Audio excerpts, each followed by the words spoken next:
내년 금리 인하요? 내년 금리 인하 가능성은 높지 않습니다. 요거는 한번 저희가 조금 더 자료 보여드리면서 준비하면 좋을 텐데, 내년에 금리 인하하느냐, 내년에 금리 인하하면 집값 다시 오를까요? 이게 걱정이 많이 되죠. 근데 일단 내년에 상반기까지 인상된다.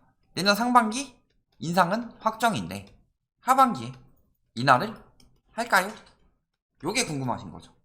여기서 핵심은 첫 번째는 상반기에만 금리 오르고 하반기에는 금리를 안 오르느냐 혹은 인하하느냐, 그 다음에 두 번째는 인하하면 집값 오르느냐, 요 두 가지를 보셔야 될 텐데, 일단은 금리 인하는 굉장히 소원해 보인다. 기사를 보시면요, 파월만 검색하더라도요 고질러로 변했다고 이야기 나오죠. 계속 파월이 이야기하는 것들이 뭐냐, 파월이 오히려 완만하게 금리를 올리기 시작했다 라고 이야기를 하고 있잖아요. 그러니까 지금 파월이 이대로 올라가면은 인플레이션이 안 잡히겠다 싶으니까 이제 뭐 하는 거예요? 힘을 내요 슈퍼 파월 하면서 금리를 엄청나게 올리고 있죠. 그런데 미국의 인플레이션은 아직도 8%대다. 근데 미국의 목표는 얼마예요? 2%. 그러면 아직도 한 6% 더 내려야 돼요. 그럼 6%가 내년까지 내려갈 것이냐? 내년에도 많이 떨어져도 한 4%대 나올 것 같아요. 인플레이션.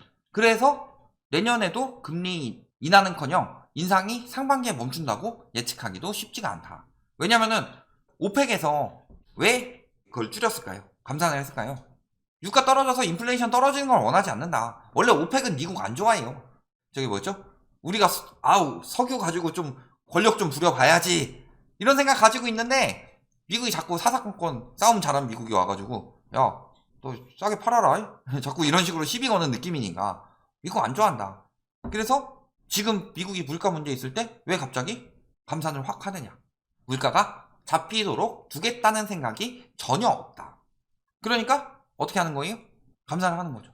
그러면은 지금 물가가 잡히고 있는 것들은요, 보시면은 뭐 식료품 이런 거 요즘에 조금 잡히고 있다고 하는데, 이런 것들보다는 유가로 많이 잡혔는데 물가가 앞으로 좀 더 갈 수 있다는 거죠.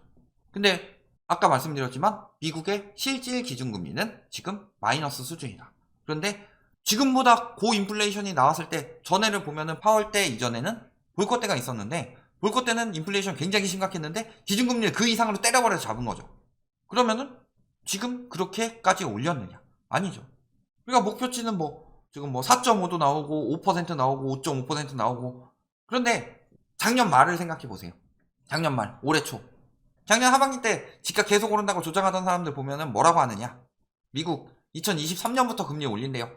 근데 올해 초에는 뭐라고요? 많이 올려봤자 2% 정도까지 올릴 것이다. 이런 식으로 예측이 가는데 인플레이션 팍 치니까 그때부터 계속 이야기가 바뀌죠. 이런 것들 보시면요, 예측이 계속 빗나가고 있다. 지금도 최소한으로 이야기하는 거예요. 증권가에서 항상 덜 올린다, 조금만 올린다, 이런 식으로 이야기를 하고 있는데 아직 물가가 안 잡혔고 고용 붕괴가 안 났어요. 그러니까 물가가 안 잡혔다는 소리는 금리 인상을 할 명분이 있고, 고용 붕괴가 일어나지 않았다는 소리는 금리 인상을 해도 아직 경제적 충격이 그렇게 크지 않다. 이 두 가지가 갖춰진 거죠. 금리가 내리기는 쉽지 않다. 첫 번째는 그거죠. 그 다음 두 번째는 뭘 보셔야 되냐, 금리가 내리면 집값이 오를까요? 요즘에 이렇게 이야기하는 사람들 많죠. 유튜버, 금리 언제까지 오르겠냐, 조금 있으면 내릴 거다, 그때는 집값 올라갈 것이다. 또 누가 있죠?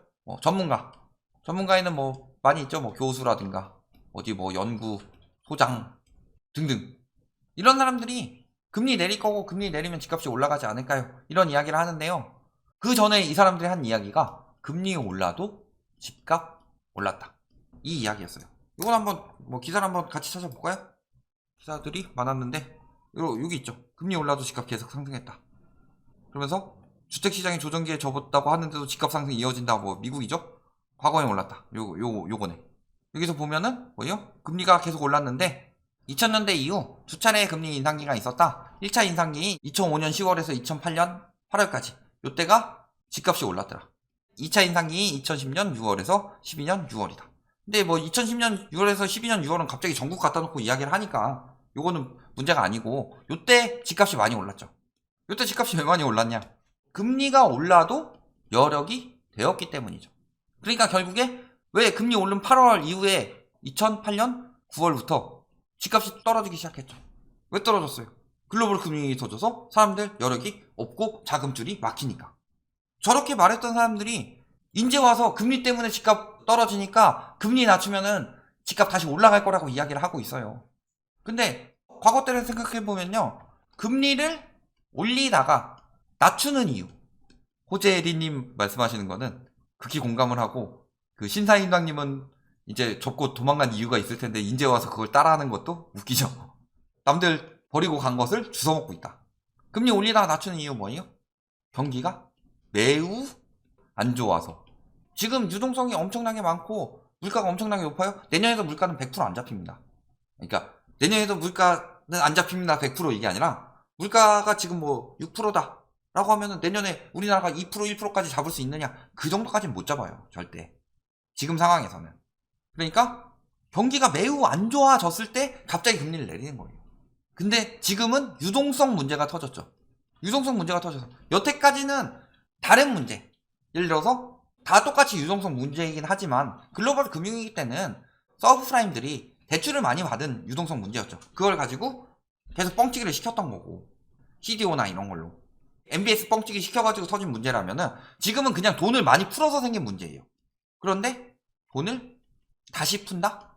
이 문제가 있음에도 그 정도로 경기가 안 좋다는 것은 그때는 집값이 절대 올라갈 수 있는 상황이 아니라는 거죠. 아니면은 금리가 떨어졌는데 집값이 올라간다, 그 정도가 될 정도라면은 집값이 진짜 많이 떨어져 있었어야 돼요. 그래서 지금 금리 낮추더라도 DSR 훨씬 넘어갑니다. 그러면은 DSR이 그래도 산 사람들이 한 30% 20%는 돼야지 새로 사는 사람들이 40% 돼도 살 수 있다는 소리인데, 그러려면은 집값이 한 반절가량은 떨어져야 돼요.